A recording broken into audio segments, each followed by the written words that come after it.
Muy buenas noches a todos nuestros queridos asistentes y participantes. Les damos la bienvenida a una nueva entrevista del primer curso internacional del cuidado de integral del médico joven. El día de hoy, Ros- Rosa Aguilar y quien les habla, Gabriela León, nos complace poder acompañarlos en esta oportunidad.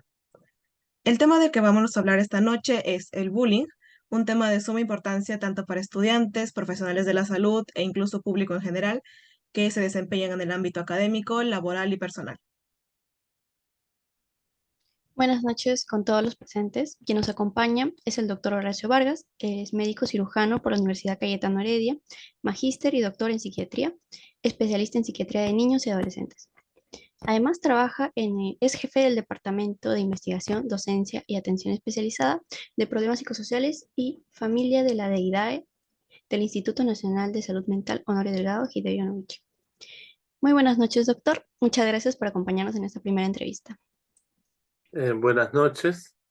Agradezco a Predi y al Colegio Médico por la invitación para conversar el día de hoy y un cordial saludo a todas las personas que nos están viendo y escuchando en este momento.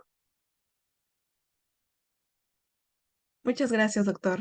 Bueno, entonces, iniciando con las preguntas, para hablar de este tema, primero es importante conocer qué es el bullying y si es un problema que solamente afecta a los niños.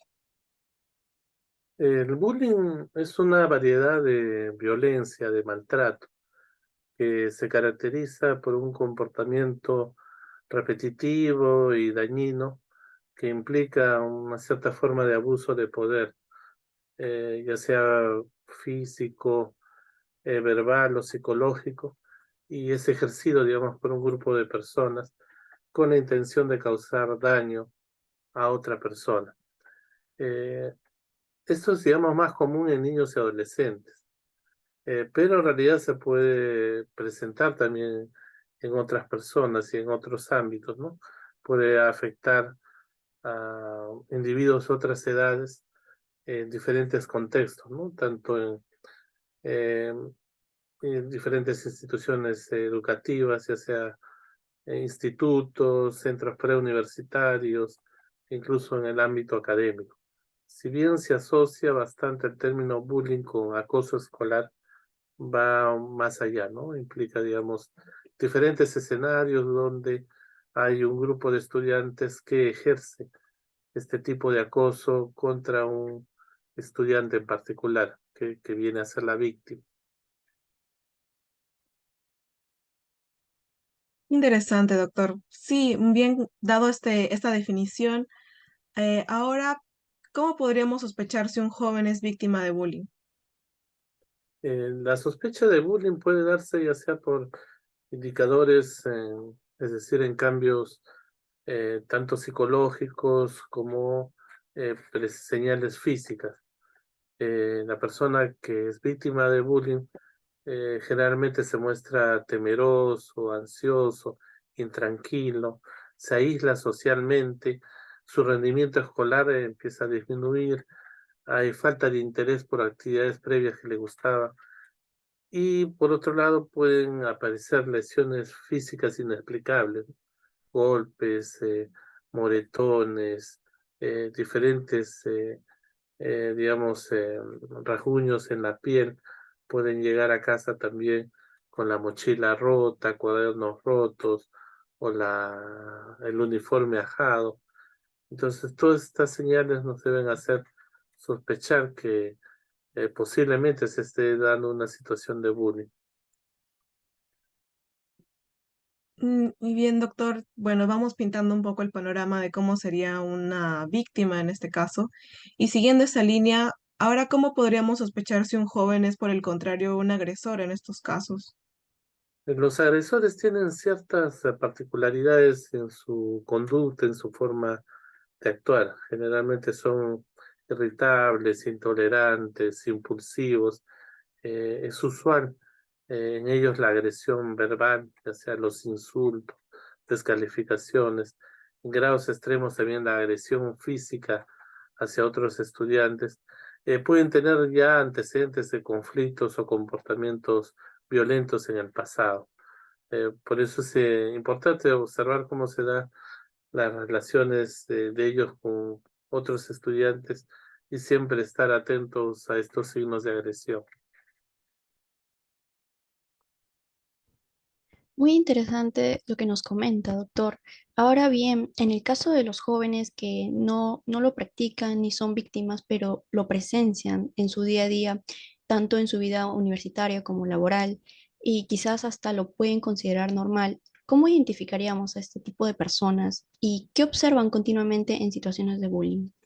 Claro, lamentablemente siempre hay un sector de personas que son muy permisivos, muy tolerantes a la agresión y ven esto como algo cotidiano, usual, siempre con la idea de que esto está, digamos, en el terreno de la broma, desde otra perspectiva de que siempre en el colegio todos van a ser víctimas de bromas o de insultos y que cada uno debe aprender a defenderse solo, ¿no? Que es parte del aprendizaje. Entonces hay un exceso de permisividad, de tolerancia, no lo identifican esto como una agresión, entonces es importante trabajar con ellos para que entiendan bien que esta situación que se está produciendo es una variedad de violencia que no se debe permitir. Claro, doctor. Y estas personas tolerantes, como menciona, ¿cómo se les debería enseñar a actuar cuando ven que un compañero está siendo acosado, molestado o siendo víctima de bullying? Hay que, digamos, sensibilizarlos, ¿no? Hacerles saber que las conductas que están observando no son, digamos, adecuadas. Se pueden usar, digamos, de diversos medios para que, digamos, se pueda sensibilizar a estas personas, ya sea a través de charlas, campañas de prevención. Lo importante es de que esas personas que son tolerantes a esta situación puedan darse cuenta de que esto es algo negativo y que no lo deben permitir y que deben más bien colaborar en evitar que esto se siga perpetuando.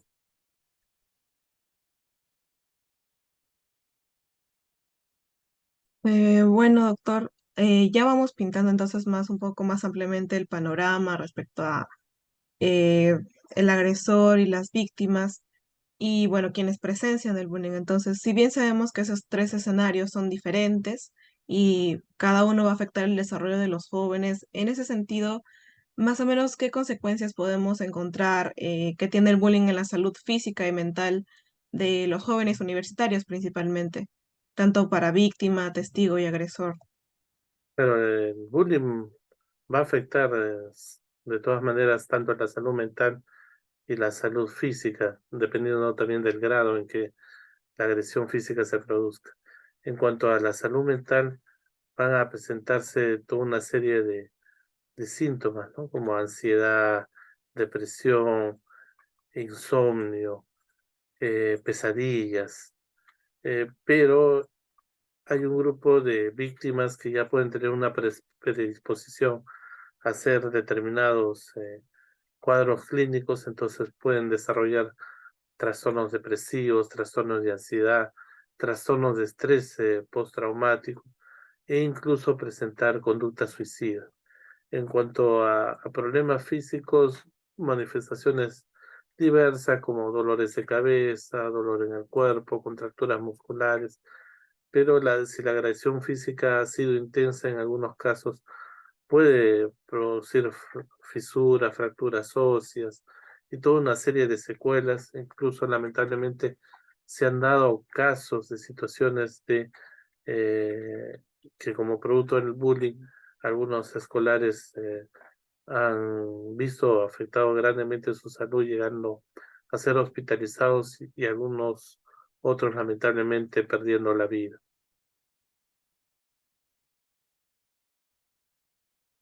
Excelente, doctor. Y ahora que ya conocemos un poco más acerca de este problema y sabemos que el bullying puede incluso llegar a afectar a nivel. Ay, perdón, escuché un audio. Ya. Y ahora que ya conocemos que el bullying puede llegar a afectar a la persona tanto como hacer cuadros clínicos, como llegar a la depresión, tener algún tipo de, incluso crearles algún tipo de discapacidad, quizás si es que el bullying ha sido demasiado fuerte y continuo. Y también sabemos que este puede afectar a todo tipo de personas, ¿no? Tanto como profesionales, estudiantes. Entonces, también entendemos que se pueden tomar acciones para prevenir que este se presente y en ese sentido, ¿de qué manera se podría concientizar a los estudiantes y profesionales de la salud especialmente sobre el bullying? Hay que sensibilizarlos sobre el tema y se pueden usar diferentes recursos, ¿no? Como charlas, talleres, campañas educativas, donde se pueda, digamos, resaltar los efectos negativos del bullying en la salud y donde se fomenten los valores, ¿no? Dentro de ellos la empatía, el respeto por las personas. También se pueden utilizar recursos como folletos, redes sociales, programas de capacitación. Cuanto más actividad se desarrolle, mucho mejor.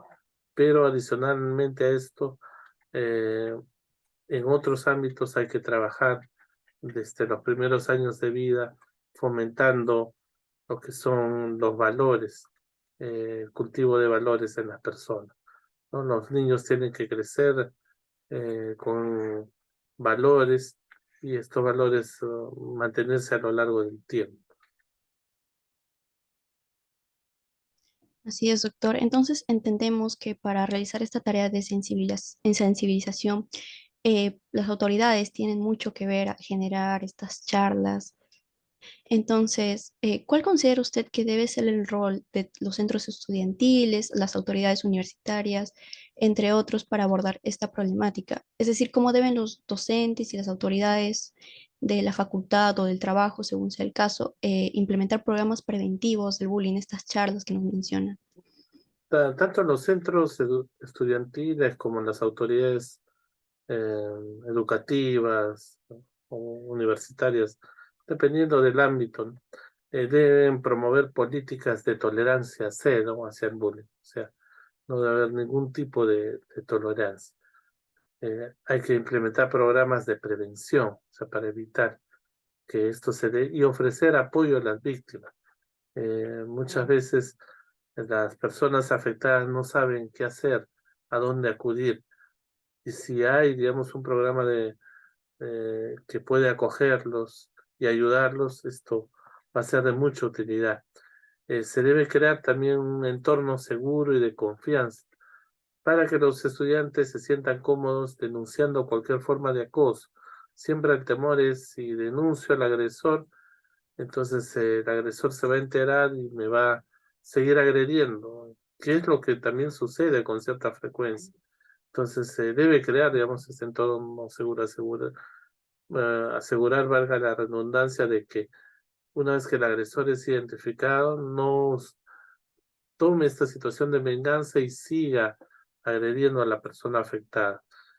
Tanto los docentes y las autoridades pueden implementar también programas preventivos a través de capacitación sobre bullying, también promoviendo lo que es una cultura de respeto y empatía, ¿no? Es importante poder fomentar a los valores en las personas, ¿no? De que todas las personas tienen derecho al respeto, independientemente de las diferencias que haya en cualquiera de las variedades, ya sea en la raza, la condición social, el género, la situación socioeconómica, sus creencias religiosas o políticas.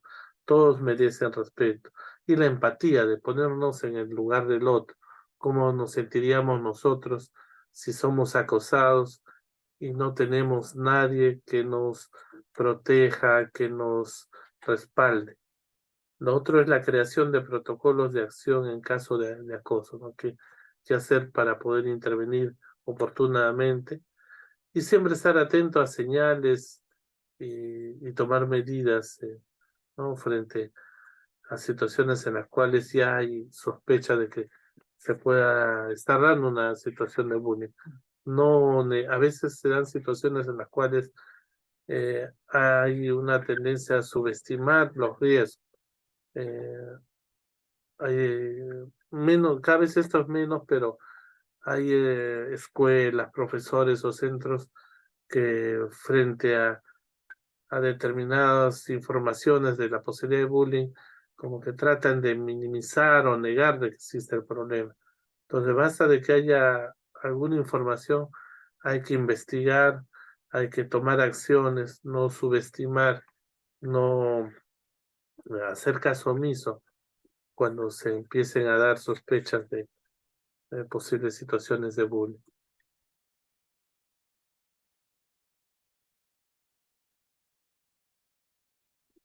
Bueno, muchas gracias, doctor, por este panorama que nos está dando, bueno, las definiciones y ahora pasando un poco más a cómo sería dentro del ámbito de la salud, tal vez. ¿Es posible presenciar casos de bullying en el ámbito médico? Tal vez cuáles son las conductas más frecuentes o cuáles serían unos indicadores mucho más específicos, ¿no? De, por ejemplo, internos que están sufriendo de acoso o externos, siempre que suelen ser los elementos, digamos, dentro de los profesionales de la salud que suelen tener mucha más presión por otros cargos superiores. Sí, también esto se da, ¿no? O sea, si todavía el estudiante está dentro del ámbito de lo que es prácticas preprofesionales, en caso de externos e internos de medicina, pueden recibir este tipo de acoso por parte de otros profesionales de la salud, ¿no? Puede ser puede darse incluso entre mismos internos, externos o entre residentes, asistentes o digamos personal administrativo. Y se van a presentar cambios muy parecidos, ¿no? A los que se presentan en los estudiantes también, eh, tanto escolares como universitarios, ¿no? Ya sea sensaciones de miedo, ansiedad, inseguridad, tristeza, irritabilidad, insomnio, pesadillas o también situaciones en cuanto a cambios físicos, ¿no? Si es que se producieran agresiones físicas, que digamos, conforme avanza la edad es menos frecuente, pero tampoco es imposible. Ahora, hay que tomar en cuenta que un cuadro parecido que se da en el ámbito laboral, ya no en estudiantes, sino en personas en general que trabajan en una institución, en una organización, que puede ser un establecimiento de salud de cualquier tipo, pero también puede ser una empresa o cualquier otra organización, es el que ejerce un grupo de trabajadores contra un trabajador específico. A esto le llaman moving, ¿no? Que es muy parecido al bullying, solamente que ya no es entre estudiantes, sino entre trabajadores. Y las manifestaciones son muy parecidas y esto entra dentro de lo que se conoce como una situación de estrés laboral, ¿no? Pero tanto en estos escenarios, el bullying y el moving tienen, digamos, puntos en común, solamente que el bullying está, digamos, más centrado en estudiantes, en actividad académica, y el moving en trabajadores. En el caso, por ejemplo, de los externos, internos y residentes están en una situación doble, ¿no? Pero ellos siguen siendo estudiantes, pero están ya en un ámbito laboral, ¿no? Entonces, ahí puede darse una situación mixta.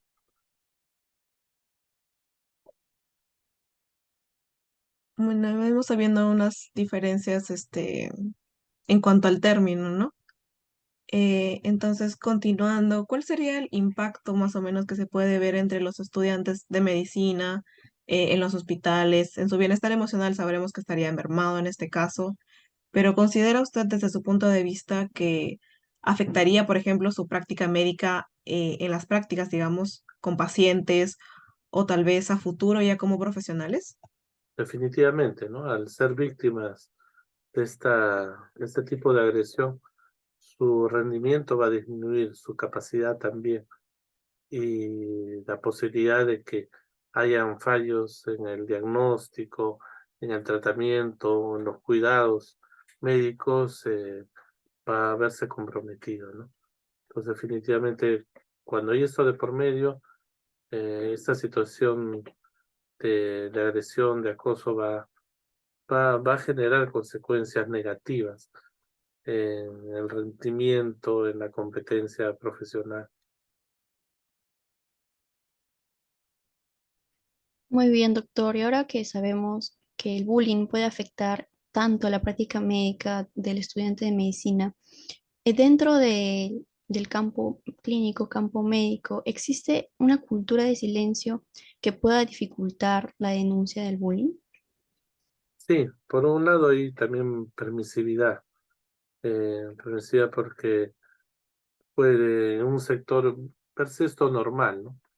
Hay esta situación como en el ejército, por ejemplo, se dan situaciones de maltrato en el cual, digamos, los rangos inferiores son maltratados por los superiores y saben que en algún momento cuando suban de grado, ellos van a hacer lo mismo después, ¿no? Y se genera toda una cultura del maltrato.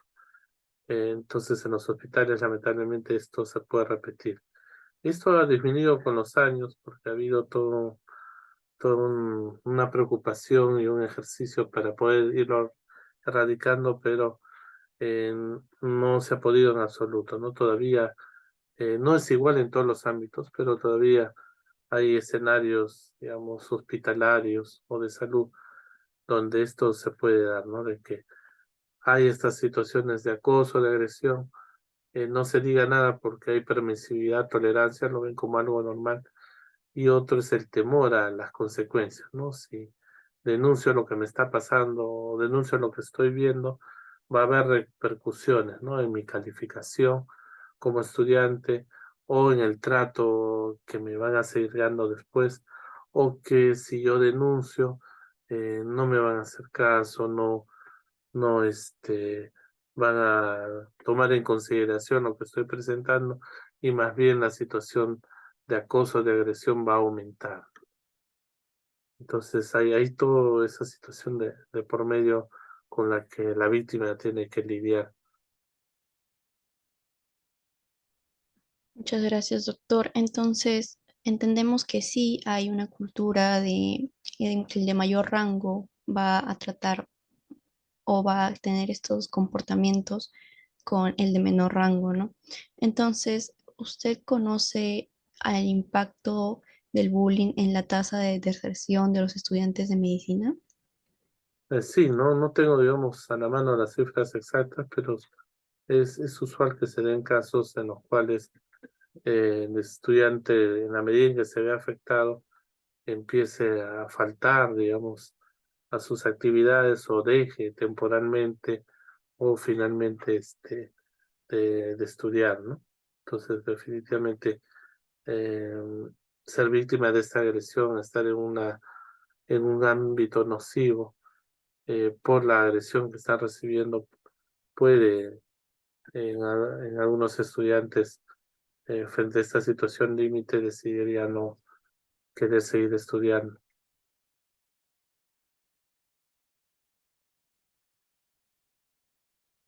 Mm, ya veo, doctor. Entonces, bueno, vamos hablando de una manera un poco más general en cuanto a eh, estudiantes en una posición jerárquica, digamos.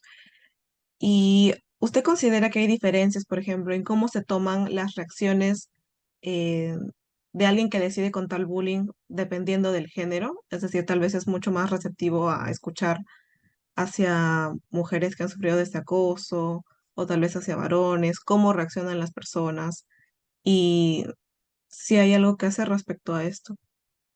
Sí, hay, digamos, situaciones donde, digamos, las estudiantes mujeres pueden ser más vulnerables a cierto tipo de acoso, sobre todo hostigamiento o acoso sexual, que eh, dependiendo de los escenarios, a veces esto puede ser eh, subestimado. En situaciones, por ejemplo, en los varones, el hecho de quejarse puede ser tomado como una situación de cobardía, de falta de carácter. Entonces hay toda una serie de prejuicios que pueden limitar de que esto se corrija adecuadamente y se evite que prosiga esta situación de agresión.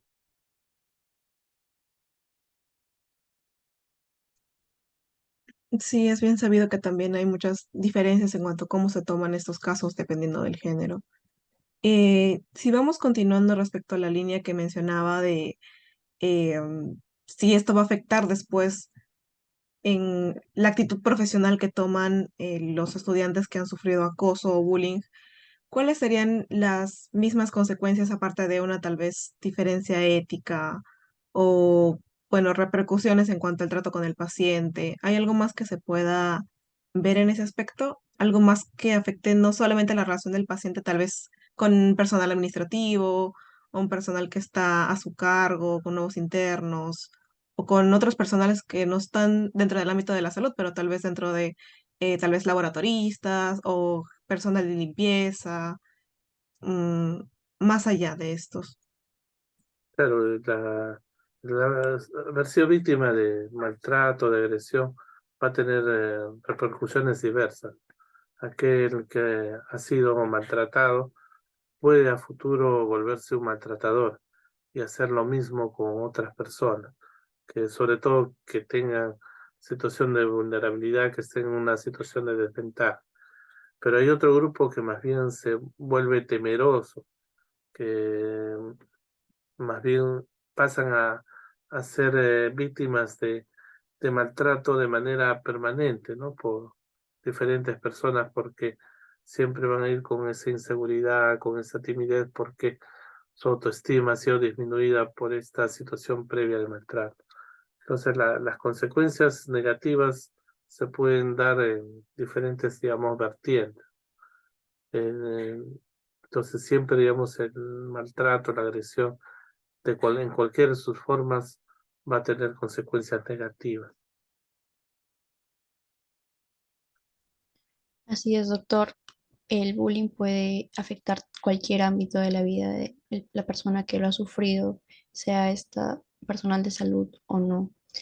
Y siguiendo esta línea, ¿qué medidas se podrían tomar para fomentar un ambiente de aprendizaje que sea más inclusivo y respetuoso en las escuelas de medicina? Usted nos comentaba que lo más importante es la concientización, ¿no? Mediante charlas, pero ¿habría otro tipo de medidas o no sé si podría explayarse más al respecto del contenido de estas?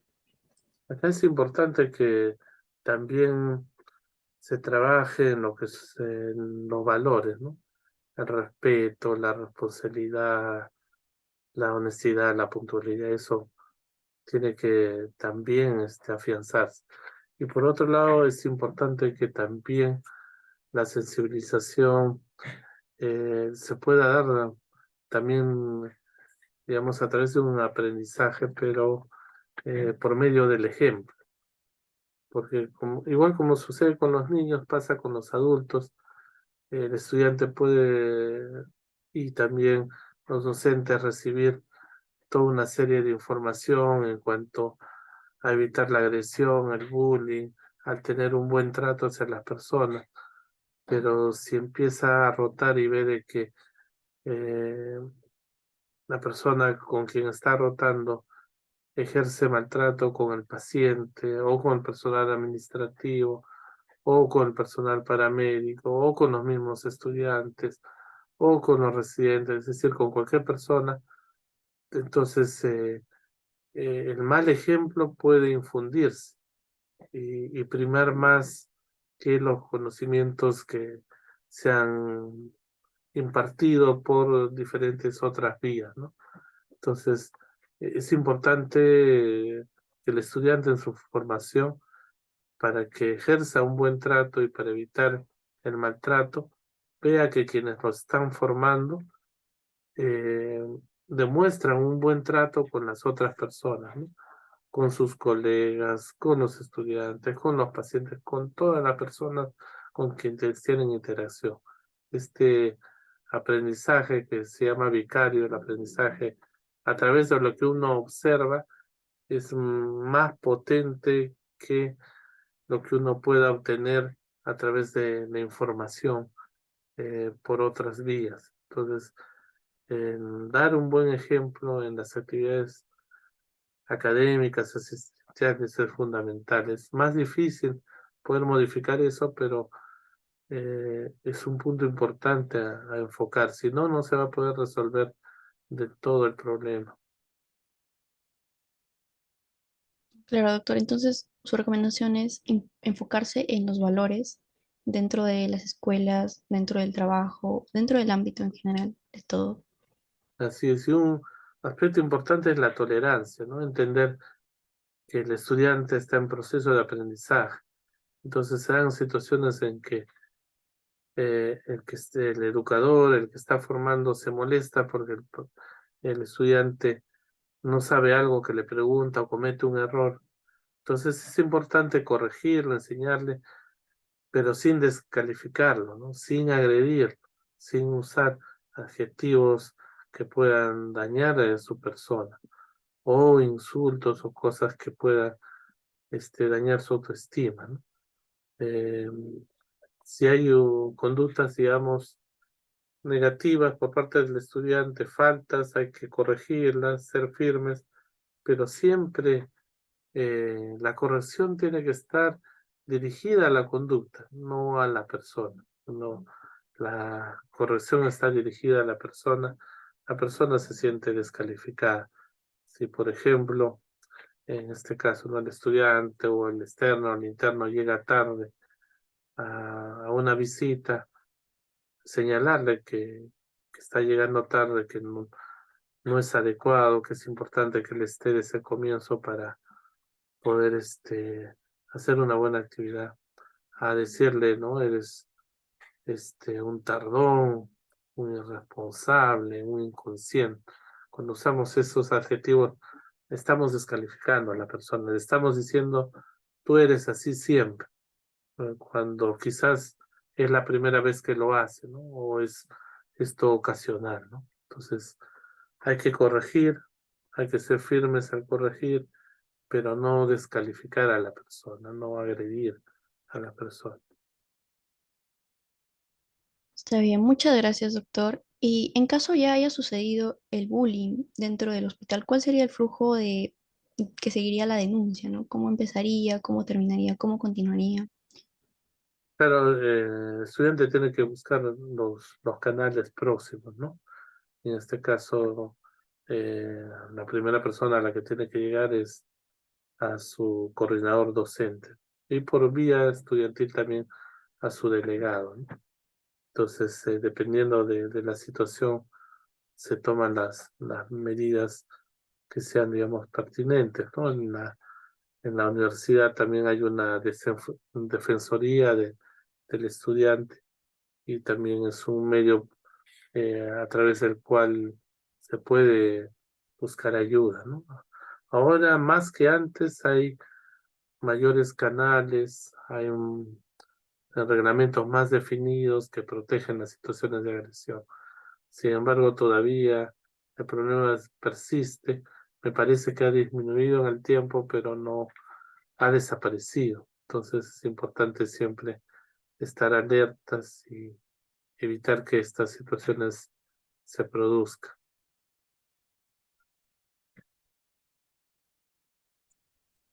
Nuevamente, muchas gracias, doctor, por habernos brindado más descripciones y características respecto a lo que es el bullying y de cómo tratarlo ya en un ámbito más específico como lo fue el hospital, dentro del ámbito clínico, sobre todo para este curso de médico joven. A continuación, me gustaría dar un pequeño espacio de un par de minutos para abrir las preguntas del público que se la pueden hacer llegar al chat general o en todo caso nos las pueden dar a Rosa y a mí por mensaje privado para poder hacérselas llegar a usted y responderlo de una manera eh, pública, digamos, para que sea apto para todos los públicos demás. ¿De acuerdo? Tan solo va a tomar unos minutos, entonces en lo que eh, esperamos,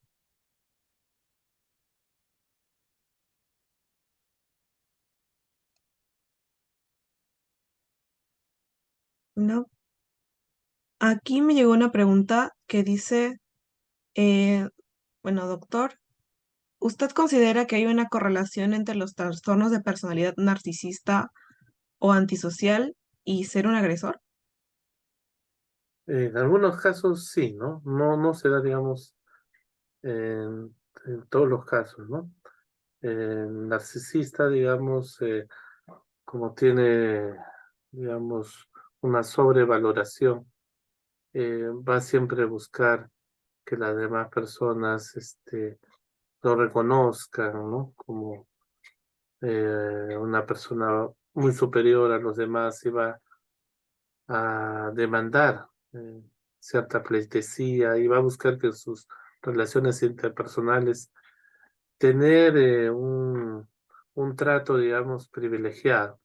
Y cuando no consigue esto, se frustra y puede llegar a las situaciones de agresión, tanto verbal como física. No se da en todos los casos, pero sí puede darse, ¿no? Igual en la en personalidad, digamos, antisocial sí es más proclive. Podríamos, el que tiene personalidad antisocial como, digamos, su conducta quiebra lo que son normas, valores, y es insensible, no tiene arrepentimiento por las cosas que hace. Entonces puede hacer daño con facilidad, puede ejercer, digamos, agresión hacia otras personas y no tener el mayor remordimiento. Pero hay, digamos, personas con personalidad antisocial que sí pueden ser más cuidadosos en cuanto a ejercer la agresión por las repercusiones, digamos, legales que eso puede tener. Hay otras personalidades como el trastorno límite de personalidad que sí puede ser proclive a la agresión porque una de sus características es la impulsividad. Si bien la agresividad está más dirigida hacia sí mismos, también lo pueden hacer hacia otras personas. Entonces, depende mucho de la persona, de su gravedad, del contexto donde se presenten, pero en general, digamos, las personas con trastorno de personalidad, como quienes pueden tener algunos trastornos mentales, podrían, si es que están descompensados, tener algún riesgo de agresividad, pero esto no implica que todos sean así, ¿no? Y sobre esto hay bastante estigma, ¿no? Siempre se piensa, por ejemplo, que la persona con esquizofrenia, con trastorno psicótico, ya por hecho es agresiva, ¿no? Y ya se mantiene una distancia, eh, se las discrimina.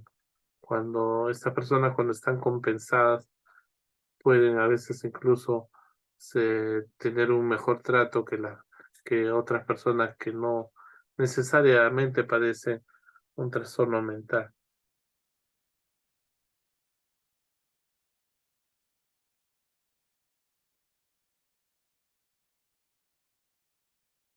Bueno, digamos que podría decirse que no está directamente relacionado, pero sí podría ser un factor que identificar. Sí. Ujú, Siempre que hay una persona que ejerce agresión, hay que tomar en cuenta que detrás de eso pueden haber diferentes situaciones, ¿no? Una posibilidad puede ser de que esta persona es agresiva porque tiene una condición clínica que no está siendo tratada, ¿no? Ya sea una condición clínica debido a un trastorno mental o alguna enfermedad médica que altera su comportamiento. Pero también hay personas que pueden ejercer esta agresividad por factores ya más familiares, culturales y de contexto psicosocial. No necesariamente tienen un cuadro clínico definido, pero sí han vivido un ambiente de violencia o han ujú, crecido, digamos, con la idea de que determinadas formas de violencia pueden ser parte del quehacer cotidiano, de la interacción social habitual. ujú, Un punto importante que me estaba olvidando también es que el consumo de sustancias psicoactivas, ¿no? Ya sea alcohol o otras sustancias que comúnmente se conocen como drogas, pueden alterar la conducta, sobre todo en estados de intoxicación, y hacer que esas personas tiendan a ser más agresivas. Entonces, el consumo de sustancias psicoactivas es un aspecto que también hay que tomar en cuenta.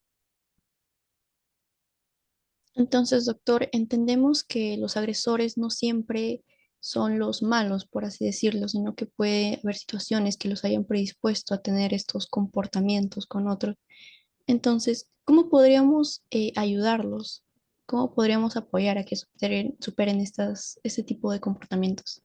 Claro, siempre que hay un agresor hay que identificarlo primero, evaluar su situación, ¿no? ¿Qué hay detrás de la agresión? Y de acuerdo a eso intervenir, ¿no? Como les mencionaba también, un antecedente importante es que el agresor también es probable que haya sido víctima de agresión. Eh, un agresor en el colegio o en algún ámbito educativo probablemente sea el agredido en su contexto familiar. Entonces, un aspecto que hay que también evaluar en el contexto de familia es si se están dando situaciones de violencia. Es decir, el abanico es bastante amplio, ¿no? Detrás de un agresor puede haber todo un contexto amplio de situaciones que hay que, digamos, identificarlas, evaluarlas a profundidad y de acuerdo a eso poder intervenir. Muchas gracias, doctor. Y continuando entonces, tal vez de una forma un poco más opuesta, en esta pregunta que nos llegó podemos ver cuáles serían los factores protectores que evitan que ocurra el bullying. Imagino que esto se refiere a cuál sería también un aspecto de la personalidad que nos hace un poco menos propensos a sufrir de bullying, o se refiere también a un perfil de víctima, ¿no? Así es, o sea, si, digamos, las personas que van a ser agredidas eh, pueden, digamos, frente a una situación de intimidación, manifestar su desacuerdo, entonces eso puede un poco limitar que la agresión se dé y sobre todo si el entorno que está alrededor, es decir, los otros estudiantes, también manifiestan su desacuerdo frente al bullying y actúan en desacuerdo, entonces esto puede limitar, ¿no? Es esa situación donde en un salón de clases son 4 o 5 los que ejercen el bullying hacia algunos, hacia los más vulnerables, y todos los demás son testigos silenciosos, que es el grueso del salón de clase. Son testigos silenciosos por temor o porque se identifican con el agresor o porque no quieren o son indiferentes. Pero si todos actuaran en conjunto para frenar esta posibilidad, entonces los agresores, entre comillas, van a estar acorralados, ¿no? Y si los docentes también intervienen en el sentido de no tolerar la agresión, de no subestimarla, también, ¿no? O sea, se cortan, digamos, las posibilidades de que el agresor pueda ejercer esta agresión. Claro, doctor. Y si todos, es decir, el entorno del agresor lo reconoce como tal y se pone en su contra, sin embargo, el agresor también va a tener como un ambiente familiar y el ambiente familiar generalmente podría apoyarlo o no. Entonces, ¿cómo podrían los padres identificar que su hijo está acosando a otro y cómo deberían reaccionar los padres de los hijos maltratadores? Ahí van a haber reacciones diversas. Hay padres que eh, son, digamos, mm, digamos, distantes, en el sentido de que no saben esto de sus hijos, de recién se enteran cuando en el colegio les mencionan de que están agrediendo a otros niños. Entonces, estos padres pueden reconocer que se les ha pasado esto por alto, que nunca sospecharon y comprometerse a cambiar. Pero lamentablemente hay otros padres que pueden fomentar la violencia o pueden, digamos, negarse a aceptar que su hijo esté haciendo esto, ¿no? Y más bien eh, cerrarse en que los están acusando indebidamente.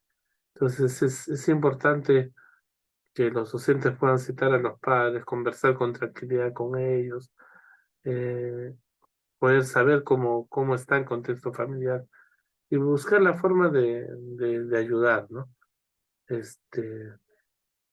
Que no sientan ellos de que hay una situación de amenaza, sino más bien la idea de entender el problema, saber qué está pasando y poder ayudar tanto a su hijo como a ellos como familia.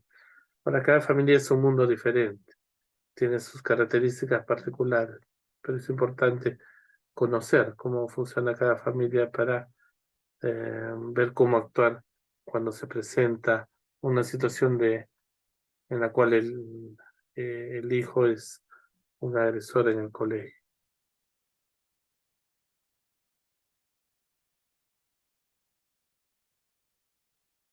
Bien, doctor.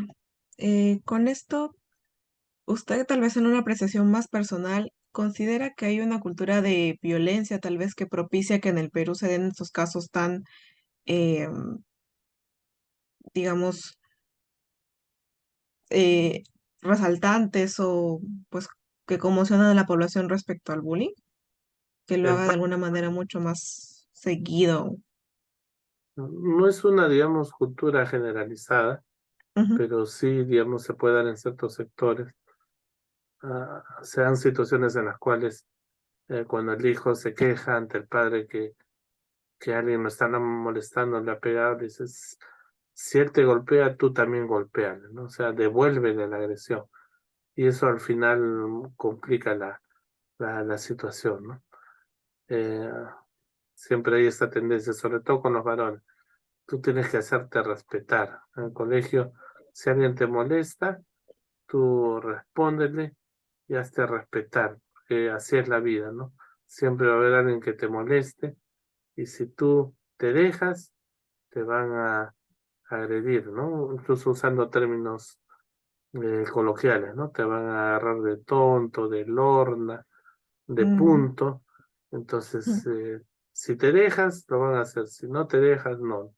No se ve la posibilidad de intervenir de otra forma, ¿no? Es decir, la situación es así, tienes que adaptarte, ¿no?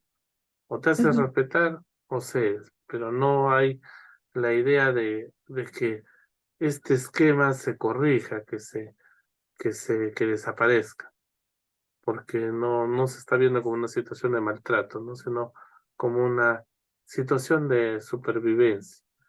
Ahora, hay situaciones también en las cuales no se guía necesariamente a una agresión, pero siempre es común en el colegio que hay un grupo de estudiantes que molesten a otros, ¿no? Se burlen, el- lo estén constantemente acosando con determinados apelativos, lo que se conoce como chapas o sobrenombres. mm, Y esto le molesta a la persona, ¿no? ujú, Hay personas que sí les gusta bromear, hacer ironía, pero siempre hay que trasladarle a las personas que si lo que se le dice a una persona le molesta, no hay que insistir. Se dice, no, no me gusta lo que me estás diciendo, no hay que insistir. Pero hay un grupo de estudiantes que más bien cuando ven que lo que están diciendo, esta burla, esta ironía, molesta a otra persona, más bien persisten en hacerlo. ujú, Entonces esto hay que corregir, pero no puede haber una mirada de que no, tienes que ser tolerante a las bromas, que es así, que tienes que acostumbrar, pero no es así, ¿no? Si a la persona le molesta, no hay que hacerlo, no hay que corregir eso, ¿no? Y a veces se trata de separar, de decir, no, si es broma, aunque sea repetir, no molesta, no es agresión, ahí no hay que intervenir. Si te pegan, sí, pero lo demás no es agresión, ¿no? Entonces hay una permisividad en cuanto a ese tipo de conducta. Ok, doctor, muchas gracias. Aquí me llega una última pregunta que es, ¿qué es el acoso cibernético y qué lo diferencia del acoso tradicional? Pero el acoso cibernético es el que se da por redes sociales, ya sea por medio de Facebook, de WhatsApp o de otros medios que pueden usarse. El tradicional es el que siempre se ha realizado de manera directa. Y como estamos en un mundo globalizado donde la tecnología ha avanzado bastante, se está usando mucho esta, este tipo de agresión, digámoslo, virtual, ¿no? Donde pueden darse situaciones de acoso que, a diferencia de la tradicional que se da en un ámbito directo con un número reducido de personas, acá se puede multiplicar, ¿no? Una persona o un grupo puede inducir a un grupo de cientos o miles de personas a acosar o agredir a otra, ¿no? Se han dado situaciones de, por ejemplo, publicar fotos comprometedoras o videos, o chantajear, ¿no? Con decir, yo publico esto o lo otro, si es que tú no cedes en tales cosas, ¿no? Entonces es un problema que ha aparecido en la última década, que cada vez toma fuerza y donde es importante también intervenir.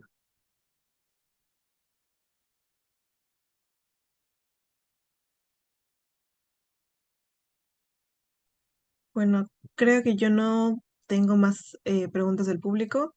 Eh, Creo que Rosa tampoco. Entonces, creo que ya podríamos ir cerrando, doctor. Muchas gracias nuevamente por estar aquí con nosotros. Ha sido una entrevista muy interesante y llena de, creo que, todo el conocimiento que podamos tener sobre cómo intervenir y cómo identificar a personas que sufren este tipo de acoso. Nuevamente ha sido un gusto poder hablar de este tema con usted y tenerlo aquí. Esperaremos poderlo tener en otra oportunidad que se maneje un curso con APREDI. Muchas gracias también, y los felicito por tocar este tema en este ámbito y por todas las actividades que vienen realizando desde su creación hasta la fecha. Muchas gracias, doctor. Entonces, nos despedimos. Muchas gracias a quienes nos han acompañado el día de hoy. Tendremos más entrevistas y ponencias según el cronograma que se les ha enviado. Esperamos que puedan acompañarnos en la próxima y recuerden seguirnos en Facebook e en Instagram como Asociación APREDI y también el Colegio Médico del Perú. Cuídense mucho, que tengan una muy buena noche.